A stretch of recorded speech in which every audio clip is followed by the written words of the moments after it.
Halo semuanya, selamat datang di Radio Talk, podcast RSPD Ngada yang perdana. Dan bersama saya Merlin Ijulalu yang akan berdiskusi bersama narasumber yang sudah hadir selama kurang lebih 1 jam ke depan. Dan ada satu topik yang menarik yang akan kami bahas di siang hari ini tentang peduli dengan lingkungan selangkah menyelamatkan kehidupan masa depan, dan subtemanya kisah inspiratif pahlawan lingkungan Yayasan Puge Vigo. Ya, topik ini mengapa penting untuk diangkat? Ini juga berangkat dari keprihatinan kita semuanya, termasuk juga masyarakat dunia pada skala global, tentang isu lingkungan yang saat ini memang sudah sangat memprihatinkan. Mengulas tentang topik lingkungan semakin sering orang membicarakannya, baik itu dalam konferensi dunia, kemudian pada skala nasional maupun pada komunitas-komunitas lokal. Namun faktanya yang terjadi adalah kerusakan lingkungan semakin sering terjadi, dan kita juga cukup prihatin karena tidak banyak orang yang mau menaruh perhatian terhadap isu kerusakan lingkungan. Dan kita cukup bersyukur sebenarnya karena di Kabupaten Ngada ada sebuah komunitas yang concern dan mau memberikan perhatiannya terhadap isu penyelamatan lingkungan, dan mereka sudah melakukan gerakan-gerakan itu sudah sejak lama, dan kita berharap bahwa gerakan seperti ini akan mulai diikuti oleh komunitas lainnya. Dan sudah hadir bersama saya di studio Soekarno-Hatta Bajawa, saya sapa narasumber saya yang luar biasa hari ini, Ketua Yayasan Puge Vigo, Pak Eman Jomba. Selamat siang. Ya, selamat siang Merlin. Apa kabar, Pak Eman? Kabar baik. Saya biasanya memanggil Om Eman ya, tapi hari ini agak lebih resmi Pak Eman, karena juga datang dengan kapasitas sebagai Ketua Yayasan. Dan saya bersyukur, saya tahu Anda sibuk sekali di tengah banyak sekali rutinitas bersama teman-teman Puge Vigo, yang memang agendanya padat sekali, karena banyak pekerjaan-pekerjaan yang memang lebih banyak di lingkungan, di alam, yang setahu saya ya sampai dengan saat ini, dan itu memang menguras energi yang luar biasa. Memberikan perhatian pada alam, itu bukan perkara mudah, dan tidak semua orang mau mengambil peran itu. Pak Eman, mungkin Puge Vigo ini banyak diketahui oleh masyarakat Ngada, tetapi sebagai pengantar, orang mungkin belum banyak tahu apa sih yang dilakukan oleh teman-teman Puge Vigo. Kemudian kenapa Puge Vigo mengambil perhatian yang besar terhadap isu lingkungan? Apakah sudah separah itu lingkungan kita? Silakan Pak Eman. Ya, baik. Terima kasih Merlin. Yang pertama saya tentu memberi apresiasi kepada RSPD Ngada yang pagi ini secara khusus mengundang saya. Tentu saja kehadiran saya di sini, saya sebagai Ketua Yayasan Puge Vigo, tetapi sebenarnya saya juga mewakili staf kru saya di lapangan yang hari-hari ini tetap terus bergerak. Tapi mungkin sebelum saya menjawab pertanyaan, ada satu hal yang mungkin perlu saya jelaskan, apa sih Puge Vigo, ya apa sih Puge Vigo, lalu kemudian bagaimana hari-hari ini Puge Vigo menjadi yayasan. Jadi untuk diketahui bahwa Yayasan Puge Vigo berdiri kurang lebih 9 tahun lalu, tahun 2014. Sudah 9 tahun. Ya, sudah. Dan itu ada di di Wolomeze ya? Ya, ada di Wolomeze, di Desa Nginamanu, di Kuruboko. Jadi lokus kami di situ. Puge Vigo sebetulnya, kata Puge dan Vigo memang beberapa waktu lalu banyak orang mengira bahwa nama ini adalah nama asing ya, nama Perancis bahkan ya. Tetapi ternyata ini nama lokal sebetulnya. Ini kita angkat dari cerita rakyat sebenarnya. Cerita rakyat dari... Berarti Puge Vigo itu bahasa daerah? Bahasa daerah dari Nginamanu, Puge Vigo ya. Jadi yang bahasa artinya? lokal. Artinya pohon kekayaan sebetulnya, ya, pohon kekayaan. Ini kan merujuk pada visi misi kami, bagaimana peran manfaat lingkungan memberi kebutuhan atau penghidupan bagi manusia sebetulnya di situ. Lalu sebetulnya Puge Vigo juga sebagai satu yayasan, tapi di sisi lain dia merupakan salah satu cabang aktivitas sebuah yayasan atau NGO di Prancis, Cœur de Forêt, ya, yang juga punya cabang aktivitas di beberapa negara, misalnya di Madagaskar, di Bolivia, di Prancis sendiri, dan di Indonesia, dan satu-satunya di Indonesia adalah di Kabupaten Ngada. Jadi bagi saya ini sesuatu, sebagai orang Ngada saya tentu berbangga karena ada perhatian begitu besar dari negara-negara lain, negara-negara donor, karena kita bermitra dengan mereka. Jadi mereka mensupport kita dalam kaitan dengan kepedulian kita bagaimana menjaga bumi ini ke depan. Saya kira itu pertama. Yang kedua, tentu saja ada banyak kenapa kita kemudian harus ke sana, ke lingkungan ya. Kita kembali ke esensi daripada manusia hidup ini, kan manusia tidak bisa hidup sendiri. Jadi ketergantungan manusia dengan alam itu sangat tinggi, sangat tinggi. Analoginya bahwa ikan mungkin air mungkin bisa hidup tanpa ikan, tapi ikan tidak bisa hidup tanpa air. Begitupun juga manusia dengan alam lingkungan sekitar. Dan dari situ sebetulnya kita melihat keprihatinan, kerusakan lingkungan secara global ini kan memang kalau kita mengatakan baik-baik saja ya, karena memang banyak orang yang tidak paham hari ini tentang apa yang sudah terjadi di bumi ini kan begitu. Tapi kalau kita benar-benar mencermati, kemudian kita benar-benar melihat apa yang sudah terjadi, kita akan mengatakan bahwa ini sebenarnya kita di lampu merah ini, masalah-masalah lingkungan ini.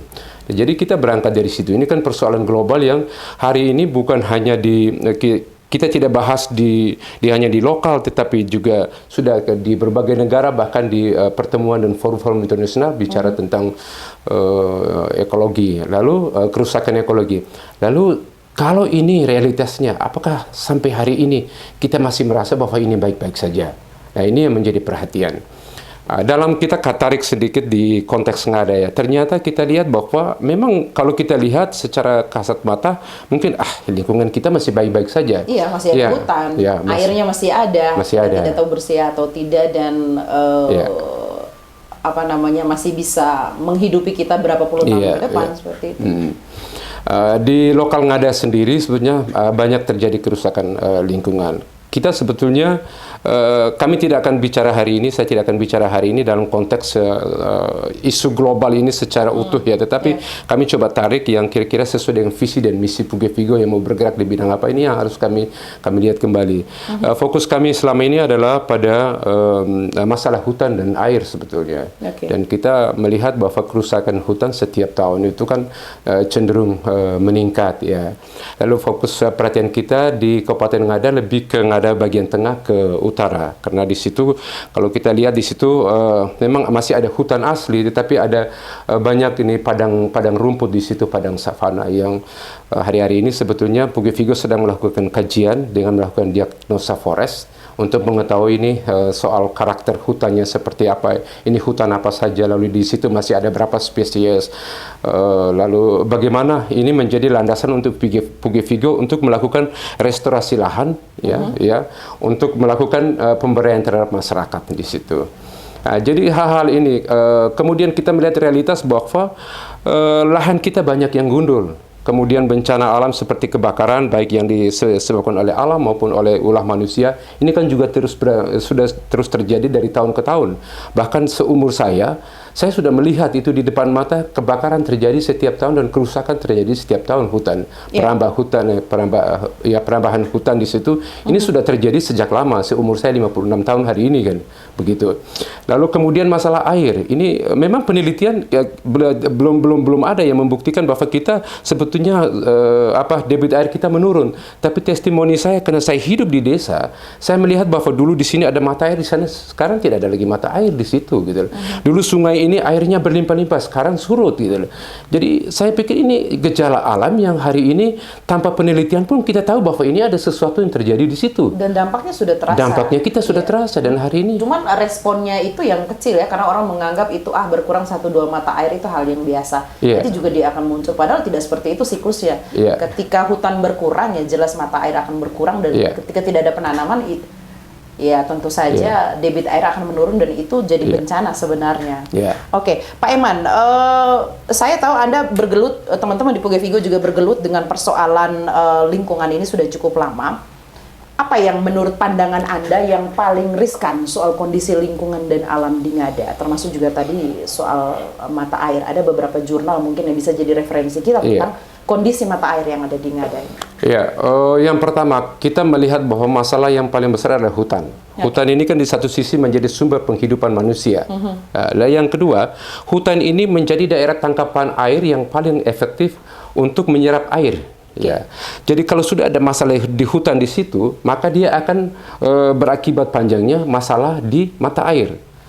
Ukuran hari ini mata airnya debitnya besar atau kecil adalah ukuran hutannya ada atau tidak. Karena itu daerah resapan air ada di situ. Nah, itu satu. Yang kedua, kita lihat praktek pertanian ya yang menggunakan pupuk-pupuk kimia dan ini obat-obatan ini sebetulnya sudah sangat parah gitu loh. Kita melihat bahwa tanah kita sudah mencapai tingkat kejenuhan yang sangat tinggi gitu loh. Jadi hasil untuk mendapatkan hasil yang maksimal yang terus meningkat, kita juga harus kita harus menggunakan pupuk juga berlipat-lipat di setiap kali kita mengerjakan lahan sawah misalnya atau kebun. Jadi persoalan yang terbesar di situ. Terus masalah sampah. Sampah yang dulu kita lihat hanya menjadi masalah perkotaan, hari ini sudah menjadi masalah di desa. Kita lihat bahwa hidup masyarakat kita yang konsumtif membuat barang-barang dari luar daerah ini masuk ke sini, dan ini membawa kemasan plastik dari seberang bawa ke sini.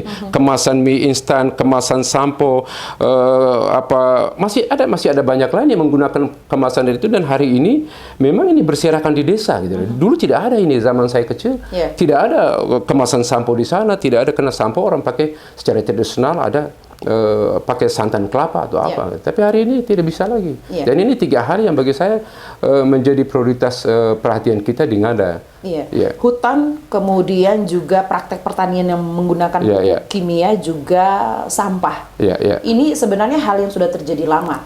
Dan kemudian semakin diperparah dengan tidak pedulinya masyarakat terhadap hal-hal yang terjadi. Padahal ini sudah faktual. Dan terjadi hampir setiap hari. Kita menyumbang sampah, kemudian kita menebang pohon, kita menanam dengan menggunakan pupuk kimia, walaupun saat ini pemerintah sudah mulai menggalakkan yang namanya tanaman organik, tetapi baru 1-2 daerah menjadi pilot project. Belum semua orang memahami itu.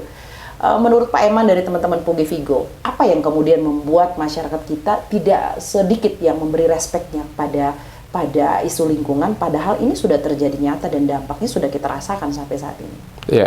Baik, ada banyak faktor, dan ini kan memang hari-hari ini tim kami dari tim botanik yang melakukan diagnosa forest.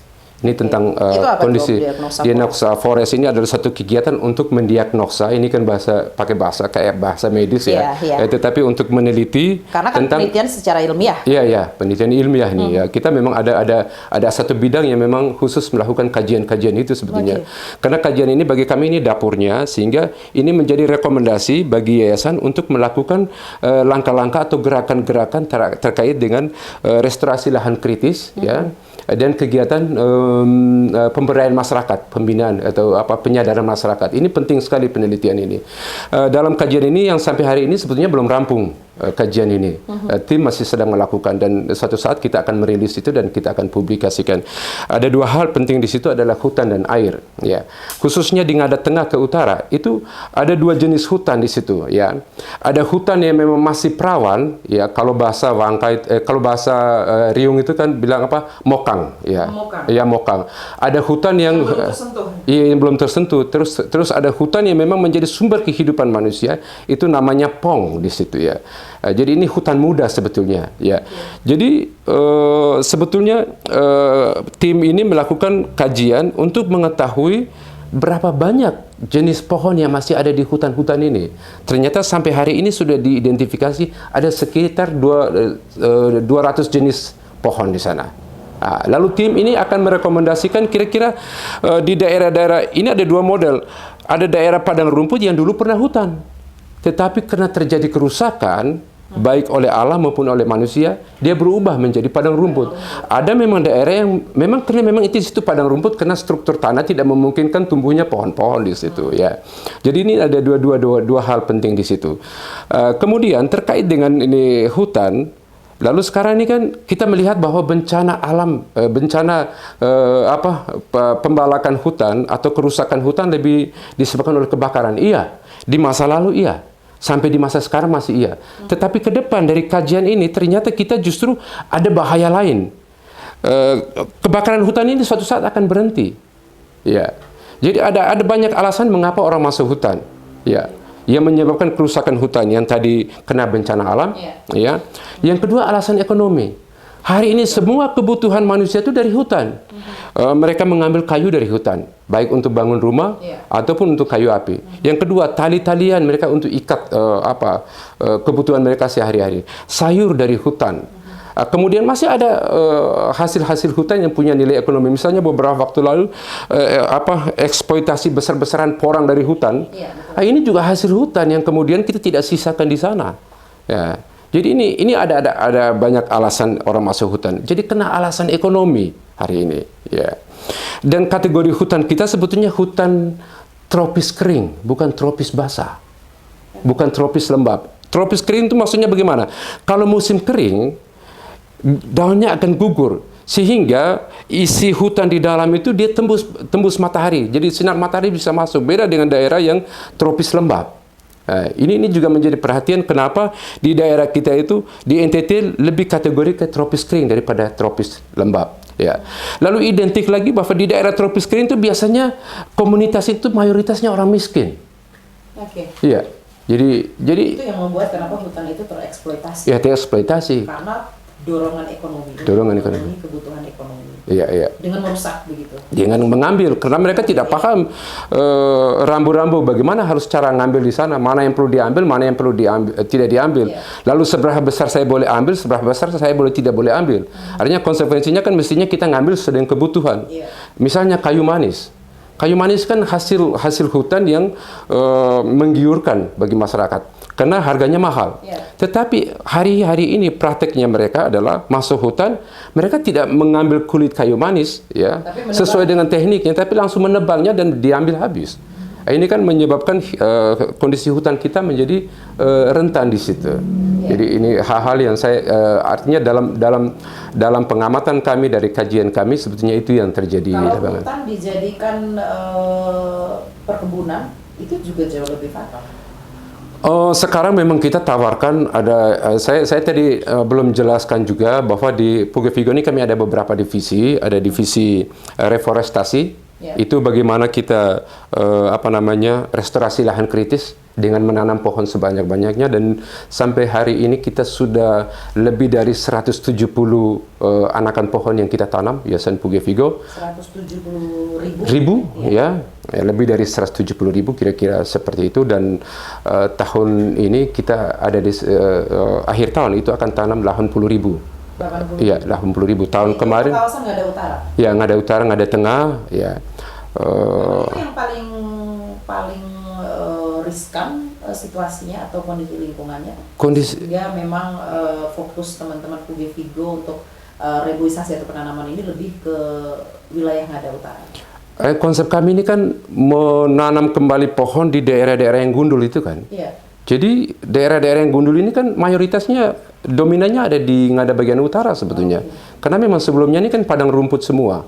Lalu misalnya di desa saya sendiri, Desa Nginamanu. Ini kan bergunung-gunung itu kan dulu hanya rumput. Ya. Tapi sekarang kita sudah 4 tahun, masuk 4 tahun itu sudah ada restorasi lahan di situ. Mulai dengan tanaman perintis sampai tanaman jenis anakan untuk diversifikasi. Dan tahun kemarin itu kita di sekitar 70 ribu anakan yang sudah ditanam di situ. Lalu pengembangannya di Jadi itu tetap diawas ya, ketika habis selesai ditanam. Perawatan dan kontrol teman-teman. Iya, lalu tahun berikutnya kita penyulaman kembali. Ya, jadi setelah jadi pertama di lahan kita yang sampai hari ini sekitar 112 hektar ya. Di daerah Nginamanu itu, di daerah tangkapan air itu, tahun-tahun pertama 4 tahun lalu itu kita melakukan steknisasi gamal.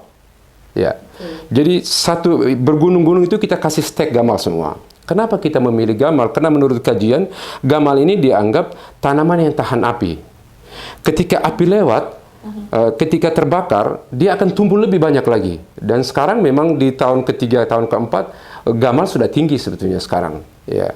Nah, ketika tanaman gamal ini sudah tinggi, kita akan masuk kembali untuk tanaman anakan pohon diversifikasi yang konsepnya adalah tanaman anakan pohon konservasi di situ. Misalnya konservasi yang sesuai dengan karakter wilayah di situ. Iya. Jadi ini penanaman ini dilakukan berdasarkan kajian sebelumnya. Iya, berdasarkan kajian. Berdasarkan kajian bahwa memang ini sesuai dengan struktur tanah dan bisa mengembalikan potensi air mungkin di sana. Iya.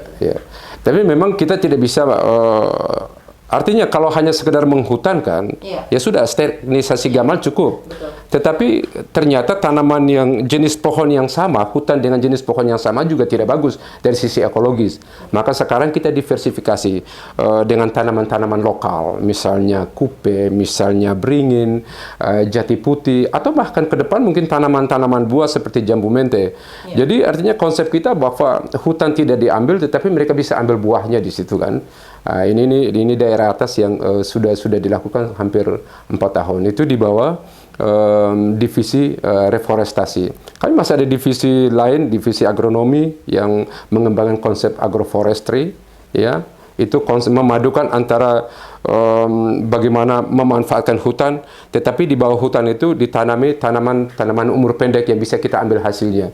Jadi hutannya terpelihara. Jadi itu di agronomi, dan sekarang kita sedang ada 7 kelompok yang pendampingan. 2 kelompok itu untuk agroforestry vanili dan pala, dan 6 kelompoknya agroforestry HMT. Ini Pak Eman, dilakukan teman-teman Fugevigo bersama masyarakat di sana? Bersama masyarakat, kita selalu konsepnya adalah pendampingan kepada masyarakat. Oke, ya. Berarti masyarakat yang mengerjakan? Iya, masyarakat yang mengerjakan. Dan memang masyarakat di sana sudah dibekali dengan pemahaman bahwa ketika ini kita tidak tanggulangi sejak dini, itu cukup berbahaya untuk masa depan generasi muda. Generasi akan datang maksudnya. Iya, memang untuk mengubah mindset masyarakat itu bukan persoalan yang mudah, bisa kita ubah 1 hari atau 1 minggu atau 2 minggu, bahkan mungkin angka tahun. Mungkin isu ini juga bukan jadi isu yang menarik ya di tengah hiruk pikuk dunia politik menjelang 2024. Ini bukan isu yang seksi menurut Pak Eman, tetapi ternyata isu ini yang sangat berpengaruh terhadap perjalanan kehidupan manusia. Iya, memang Merlin, bagi saya hari ini, bagi pegiat lingkungan ini isu seksi, karena dibicara dari kampung sampai ke tingkat ini internasional ya, untuk pegiat lingkungan. Masyarakat pada kalangan publik secara umum bukan jadi prioritas ini bukan prioritas. Kecuali itu dibahas secara internal oleh orang-orang yang mempunyai kepedulian soal lingkungan.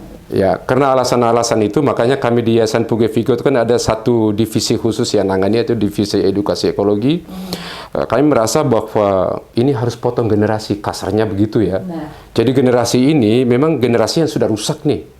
Tetapi kita harus jemput generasi baru gitu loh. Usia dini yang sekarang, ini yang menjadi fokus konsentrasi edukasi kami. Jadi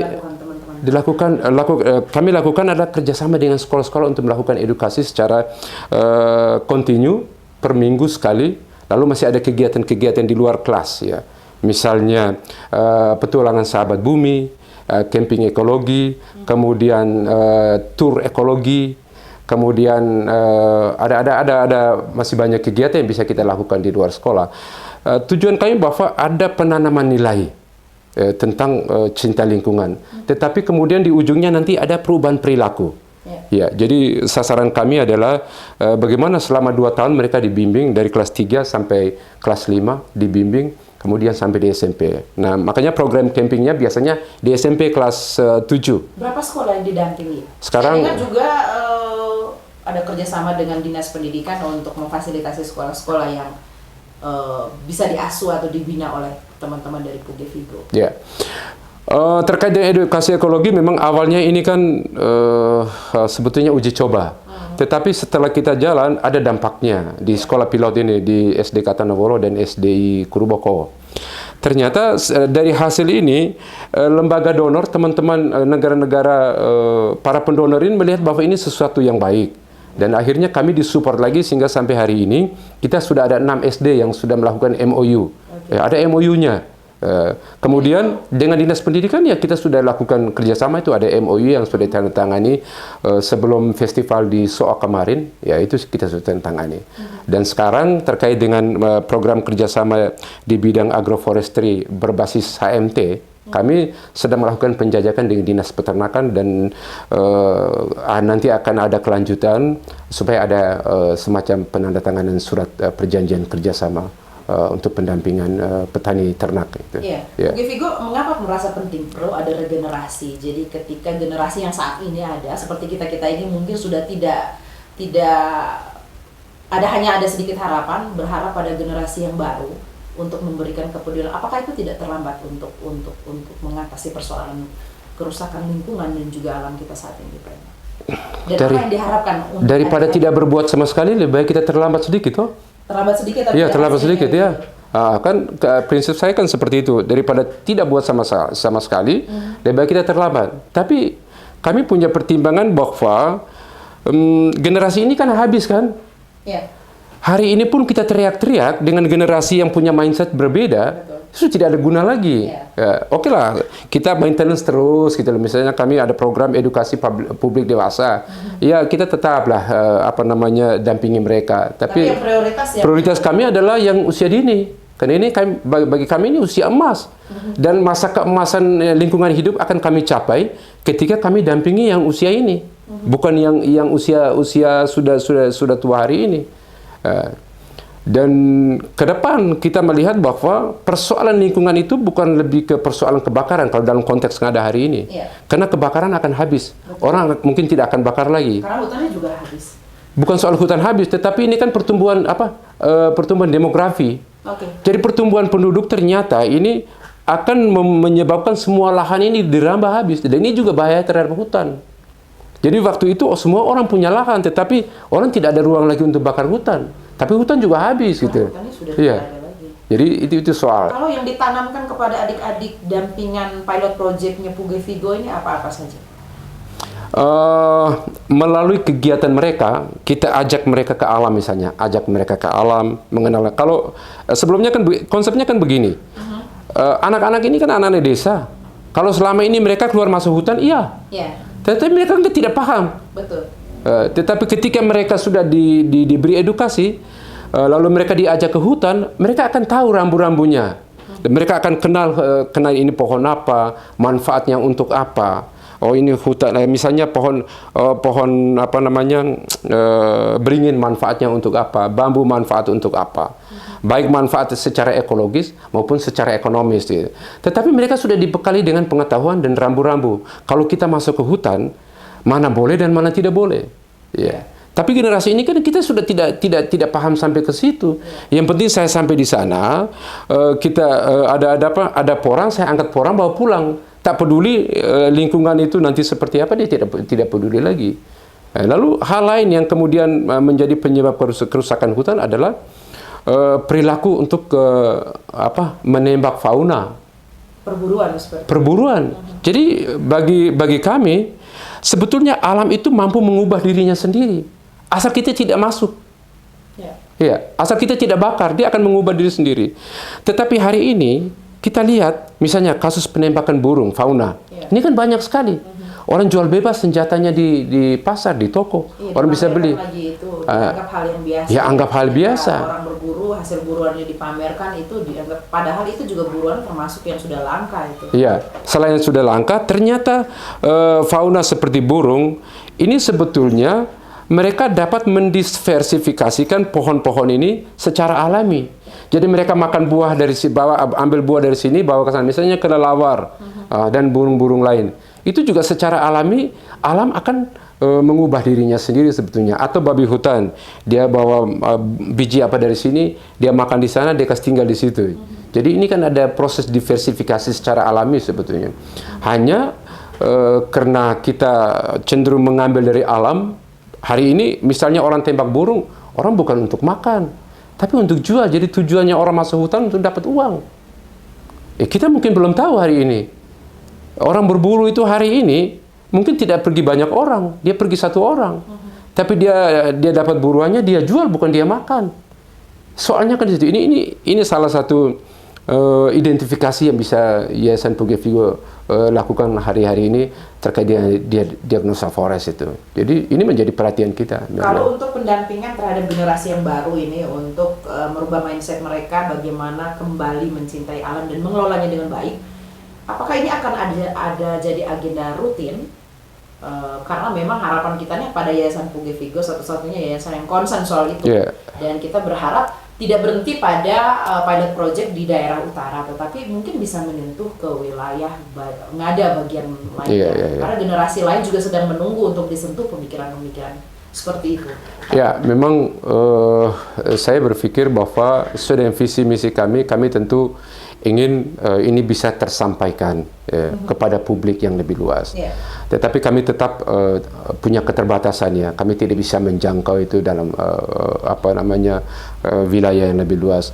Tapi harapan kami ke depan misalnya terkait di edukasi ekologi, kalau ini menjadi testimoni bahwa edukasi ekologi ini ternyata membawa hasil yang bermanfaat, menguntungkan, kita akan prioritas program ini ke depan. Karena sebetulnya esensi daripada semua kegiatan Puge Vigo tanpa ada pendampingan kepada siswa usia dini, tetapi semua aktivitas kita adalah aktivitas edukasi sebetulnya. Mendampingi masyarakat juga ada aktivitas edukasi tadi ya. Lalu kemudian mengajak masyarakat tanam juga ada aktivitas edukasi. Sebelum tanam kita selalu melakukan pengarahan. Karena sekarang kan kita sudah mendirikan satu kelompok tani ya. Kelompok tani yang khusus memang bicara soal bagaimana pelestarian lingkungan hidup. Ada anggota 40 orang dan ini yang kita secara bertahap kita kasih edukasi kepada mereka. Jadi bukan hanya kepada anak-anak tetapi kepada usia dewasa kita tetap melakukan edukasi. Ya, mungkin kita Vigo punya agenda untuk berjejaring biar gerakan-gerakan yang baik ini bisa meluas. Karena juga memang kita cukup prihatin juga dengan tidak hanya Ngada bagian utara yang cukup baik mendengar kabar bahwa Puge Vigo sudah mulai menyentuh sana, tapi kita berharap ada belahan wilayah lain yang ada di Ngada yang memang ketika dilakukan pembiaran tentu saja juga akan sangat berbahaya untuk kondisi lingkungan kita ke depan. Mungkin ada rencana dari teman-teman Puge Vigo untuk berkolaborasi dengan stakeholder lainnya begitu. Ke arah itu ada, kita ada rencana ke arah itu, termasuk dengan Yayasan Bambu juga kita pernah komunikasi, kemungkinan kita bisa kerjasama Bambu Lestari dalam kaitan dengan pelestarian hutan, karena mereka dengan konsep bambunya kami tentu saja tidak hanya bicara bambu tapi semua tanaman yang termasuk jenis yang bisa dikonservasi ya kita coba tanam di situ. Tetapi untuk komunitas-komunitas masyarakat memang respons selama ini banyak. Misalnya kenapa Puge Vigo tidak bicara soal pantai misalnya, kelestarian pantai. Itu juga sudah ada dan kita sudah meresponnya ke depan memang ini menjadi prioritas kita. Lalu dari Aimere juga begitu, kami sudah ditelepon, kenapa Pak tidak ke pantai begitu ya. Jadi itu menunjukkan betapa orang masyarakat kita punya kepedulian tetapi mungkin belum tahu bagaimana perlu dimantik begitu ya. Belum memantik kenapa Puge Vigo diundang ini bisa jadi pemantik. Kami berharap begitu untuk jadi pemantik bahwa ketika semua komunitas mau bergerak itu akan jauh lebih baik untuk Ngada. Ya, kami senang sekali kalau misalnya kemudian apa yang sudah kami kerjakan lalu ada banyak komunitas yang respon dan menjalin kerjasama, itu kami buka ruang sebesar-besarnya karena kita tidak bisa berjalan sendiri, kita harus bersama dengan mitra, dengan orang lain.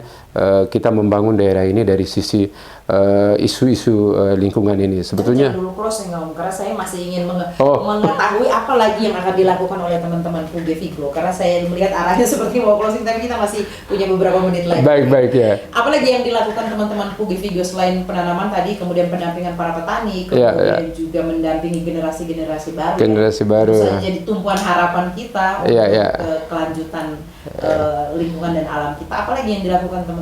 Ya, jangan lupa ya, kami merasa bahwa kerja-kerja kami ini juga harus ada evaluasinya. Makanya mulai tahun kemarin kan kami gagas Festival Ekologi Forest. Sebetulnya di Festival Ekologi Forest ini bukan gagahan, itu festival perdana tahun lalu ya, dan tahun depan kita akan gelar festival itu di Riung Barat ya. Jadi ketika orang mungkin festival di kota, kami biar di kampung saja festivalnya gitu loh. Jadi di tempat yang memang menjadi masalah kami gitu loh. Jadi festivalnya di tempat yang ada masalah. Ada masalah. Jadi terasa sekali dampaknya itu. Ada masalah, terus kami bergerak ke sana, jadi menunjukkan dan masyarakatnya terlibat langsung. Jadi kita cenderung melibatkan masyarakat. Ini juga salah satu kiat kami bagaimana melakukan mengorganisir ya semua potensi-potensi yang ada. Mari kita bersama-sama berpartisipasi ngurus alam ini. Minimal kita mau menyampaikan kepada mereka bahwa hari ini bumi yang kita tinggal ini ada masalah gitu loh. Itu pertama, sadar dulu gitu Bapak. Kita ini sebenarnya sedang menghadapi masalah. Artinya begini, dengan kehadiran kami sebetulnya membawa kegelisahan baru kepada semua orang gitu loh. Dan kami sudah gelisah nih tiap hari ini. Jadi ada aja kegelisahan itu. Tapi saya tidak mau, Yayasan Puge Vigo tidak mau kegelisahannya hanya milik Yayasan Puge Vigo atau hanya milik para pegiat lingkungan. Tetapi menjadi milik semua orang, bahwa kita sekarang sedang gelisah karena memang kita hidup tidak nyaman karena lingkungan kita sedang ada bahaya gitu loh. Ya kalau kita berhadapan dengan binatang buas, kita tahu itu binatang buas ada di situ. Tapi hari ini kan kita tidak berhadapan dengan itu gitu loh. Tetapi ini sangat mematikan kalau hari ini kita tidak memperhatikan. Jadi mungkin poinnya begini Om, ketika ancaman itu tidak terlihat, orang kemudian melakukan pembiaran. Jadi tidak ada orang yang mau kasih perhatian untuk isu-isu seperti ini, padahal ancamannya ada meskipun tidak terlihat, tetapi sebenarnya dirasakan. Tidak semua orang mau mengakui itu. Begitu. Nah makanya kan kita perlu penyadaran tadi. Perlu penyadaran kepada masyarakat bahwa kita ini ada soal nih gitu ya. Jadi orang sekarang kan cenderung begini. Kalau perutnya belum rasa lapar, dia katakan saya belum lapar gitu loh. Belum lapar, dan dia lupa bahwa dia lapar gitu loh. Karena memang dia sedang kenyang. Tapi ketika dia sedang lapar, dia pasti cari makan gitu loh. Jadi ini kan soal kebutuhan, dan kita masih merasakan tidak bahwa lingkungan ini kebutuhan kita gitu loh. Jadi terkait dengan tadi, salah satu terobosan kami adalah lakukan Festival Ekologi Forest, dan ini coba kita agendakan 2 tahun sekali sesuai dengan kemampuan kami. Tetapi rangkaian kegiatan festival ini sebenarnya rangkaian edukasi. Kita mau ukur lagi kegiatan kita, program kita seberapa jauh yang bisa mendarat di masyarakat seperti apa. Jadi festival ekologi itu bukan tempat sekedar entertain ya, pesta, bukan gitu lah. Itu hanya bumbu penyedap, tetapi yang pertama itu adalah bagaimana ruang ini menjadi ruang edukasi. Kalau misalnya itu di situ ada stand-stand, maka stand-stand itu harus menjadi stand edukasi di situ. Ada capaian-capaian, ada evaluasi, kemudian ada pelatihan di situ. Nah itu yang kita harapkan ke depan di situ. Lalu masyarakat bisa lihat potretnya alam kita tuh, gambaran alam kita itu dari situ sebetulnya dari. Jadi kita buka semua di situ. Dan tahun depan kita berharap bahwa dengan festival ini bisa membuka mata banyak orang. Tapi apa ya Merlin, saya pikir kita tidak bisa saat ini gagasan, saat ini kita buat sesuatu, lalu terrealisasi kemudian langsung berubah. Bayangkan kami hari ini baru mulai dilihat oleh publik, tetapi pada kerjanya sudah 9 tahun lalu. Ini bukan pekerjaan yang mudah, karena kita membutuhkan orang-orang yang memang punya semangat ya, berkedaya, punya passion itu. Ya kalau omong-omong, saya juga bukan latar belakang orang lingkungan, tetapi kan karena resah tadi, saya punya keresahan tadi, kegelisahan. Bagian dari masyarakat Ngada. Iya, bagian dari masyarakat Ngada. Pak Eman, menurut Pak Eman, siapa yang mestinya berkontribusi paling besar untuk bisa merubah atau minimal membangun pemikiran agar semua orang bisa kembali untuk memberi perhatiannya pada alam? Saya pikir begini ya, oke, kita ini kan lembaga swasta ya, tapi alangkah baiknya kalau ini juga menjadi kebijakan politik begitu ya. Ya, tetapi saya belum melihat ada kebijakan-kebijakan politik yang memang menukik pada persoalan lingkungan ya hari-hari ini. Kita bicara pertanian hari ini oke, tapi yang kita mau, karena dalam politik itu kan kalau hari ini saya tanam bawang, langsung panen bawang hari ini kan. Ini analogi loh ini Merlin ya. Kalau hari ini saya tanam cabai, langsung panen cabai gitu loh. Tapi padahal makanya ini akan berbeda gitu loh. Nah kita mau supaya ada kemauan politik dari para politisi kita, para elit di daerah ini ya, untuk ikut ambil bagian, berkontribusi untuk melihat turun ke bawah, bukan hanya lihat konstituen, ini mau pemilu nih, tapi lihat fenomena yang ada di Ngada ini apa saja gitu lah. Ya, oke, kita katakan hari ini bahwa masyarakat kita miskin, iya, Tapi miskin itu kenapa gitu loh? Karena banyak aspek yang menyebabkan masyarakat miskin itu loh. Jadi ini tidak bisa kita lihat hitam putih saja, tapi ada banyak soal di situ. Berarti kolaborasi semua pihak, swasta maupun lembaga pemerintah tentu saja. Kami ikut memberi apresiasi kepada Dinas Pendidikan ya di Kabupaten Ngada, Pak Sensi Milo Kepala Dinas sudah memberi ruang kepada kami. Dan kami sudah melakukan kerjasama dengan MOU sehingga kita bisa mulai bergerak ke sekolah, tapi secara bertahap tentu saja gitu lah. Lalu hari-hari ini dengan Dinas Peternakan kita sedang melakukan penjajakan, kita sudah diskusi, sudah presentasi juga tentang konsep-konsep kita seperti apa ke depan. Dan itu bagi kami ini kan soal waktu saja dan kita akan komunikasi terus ya. Ya jadi juga mungkin punya komunitas-komunitas anak muda yang juga concern, cuman belum bergerak sejauh teman-teman PUGI Vigo ya. Ada Lana Trekking Community teman Jagat Nata, ada AW Visual itu juga ya sudah mulai sedikit-sedikit memberikan kontribusi dengan kapasitas mereka. Mungkin ini bisa jadi stakeholder atau jaringan yang akan dibangun oleh PUGI Vigo untuk biar karyanya jauh lebih luas gitu. Ya mudah-mudahan Merlin, kita berharap ke depan begitu dan memang sampai tahun-tahun kemarin bahkan sampai di festival kemarin memang kita belum melihat komunitas. Saya baru tahu komunitas itu ada kan waktu menjelang festival kemarin, tetapi ini menjadi sesuatu yang bagi saya ini kekuatan ya. Mungkin selama ini kita berjalan sendiri-sendiri ya. Oke, kita tetap ada di tempat sendiri-sendiri tetapi kita berkolaborasi untuk bangun satu kekuatan sehingga bisa membangun isu bersama. Minimal kita bersuara dulu gitu. Kerja nanti dulu, tapi kita bersuara dulu bahwa ini ada masalah gitu loh. Kita membuat masyarakat supaya mereka merasa gelisah dulu bahwa ternyata kita ada masalah gitu. Begitu. Jadi jangan masyarakat hanya dibuat gelisah menjelang pilkada gitu loh, tapi bikin juga gelisah bahwa alam kita sedang rusak gitu loh. Karena kita kan lagi tinggal di ini. Betul. Kemudian kita tidak memperhatikan tempat tinggal kita. Iya, rumah kita tadi. Iya, rumah kita. Mungkin ada yang bilang manusia memang membutuhkan alam, tapi alam sebenarnya tidak membutuhkan manusia. Ketika alam tanpa manusia mungkin jadi jauh lebih baik, tapi manusia tanpa alam. Iya, sangat tidak mungkin begitu.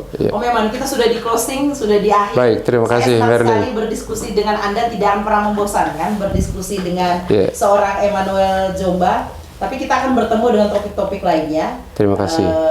Tapi saya ingin Anda memberikan sedikit pesan kepada masyarakat kita, tapi saya lebih berharap pada generasi muda karena mereka pemilik kehidupan selanjutnya. Pesan kepada generasi muda, kepada pendengar kita, apa sebenarnya yang bisa kita berikan untuk alam dan seperti itu. Apa yang bisa kita berikan untuk alam? Kata orang alam ini bukan warisan nenek moyang ya, tapi titipan generasi. Titipan generasi. Pesan saya kepada generasi muda, jangan tunggu dititip, rebut sudah. Itu saja. Itu saja. Terima kasih, boleh tepuk tangan untuk Bapak Emmanuel Jomba. Terima kasih banyak. Saya juga berterima kasih untuk tim-tim saya yang sudah berjibaku hari ini. Kita akan berjumpa lagi mungkin dengan tema-tema lainnya, tapi saya pikir tema alam ini, lingkungan ini akan menjadi tema spesifik yang akan terus kita bahas dan kita bedah dengan mengundang narasumber lainnya. Sekali lagi terima kasih. Salam untuk teman-teman di PUGI Vigo, Pak Eman. Terima kasih Merlin untuk acara hari ini. Terima kasih. Ya, terima kasih. 1 jam sudah kebersamaan kita. Kami berharap bahwa kita tidak sekedar bicara, tapi seperti kata Pak Eman, memulai dari berbicara itu baik. Karena menggaungkan sebuah hal itu bukan pekerjaan mudah, apalagi untuk kemudian merealisasikan. Butuh banyak kerjasama, tetapi suara-suara kecil ketika digabungkan akan menjadi sesuatu yang besar, dan mari bergerak bersama dari hal-hal kecil sesuai dengan kapasitas dan kemampuan kita. Mari kembali memberi perhatian kita untuk alam dan lingkungan yang ada. Saya Merlin, terima kasih banyak. Sampai jumpa.